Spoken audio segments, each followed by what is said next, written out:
Paggunita naman ng Ninoy Aquino Day sa sabayan ng iba't ibang aktibidad ngayong araw. Rajman Chilem Prido sa balita. Yes, Radyoman Aljo, Radyoman Sander, maulang umaga. Ito nga, pagamat hindi maganda ang panahon ngayon, ay tuloy at kasado pa rin ng iba't ibang aktibidad na isasagawa ngayong araw, August 21, kasabay nga ng pagdiriwang ng Ninoy Aquino Day. Ito'y upang gunitain ng legasiya ni dating Senator Benigno Aquino.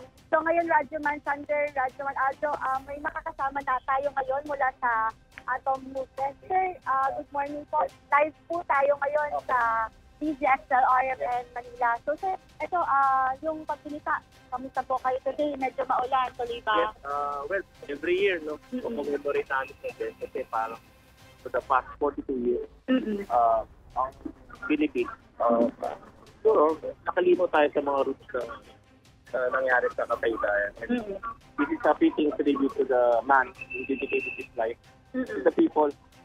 Hindi ka nag-iisa, continues to flourish, and in fact, our group, August 21 movement, Atom, pushing for better reforms. No? So, continuous to, no? So, mga parang seamless ang ang EDSA, seamless. No?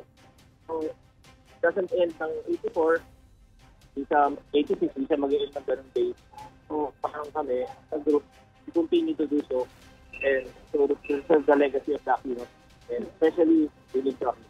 Sir, ito ba, pagtapos dito, meron pa bang susunod na pupuntahan ito? Yes, directly we'll go to sa Tutukan, where the good senator and the Cory Aquino, and especially si Sir Noynoy and every year commemorating although light event for some. For us, it's a very important event to continue. Yan, maraming salamat, sir. Thank you so much, sir. Yun na.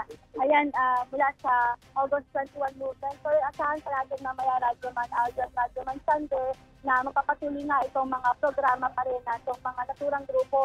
So, ngayon, dakong alas 8 ng umaga, so yan sa Ninoy Aquino International Airport Terminal 1, ay isasagawa nga itong replaying ceremony na pangungunahan ng National Historical Commission of the Philippines at Manila International Airport Authority katuwang ang Armed Forces of the Philippines.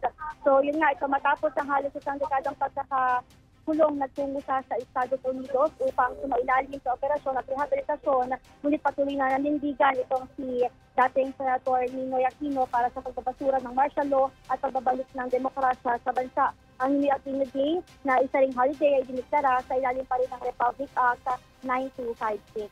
So yan muna yung pinaka-update dito yan sa bahagi ng Naiya sa May Pasay. Kasama mo sa DZXL RMN Manila, Radyoman Chilem Prido, Tatak RMN.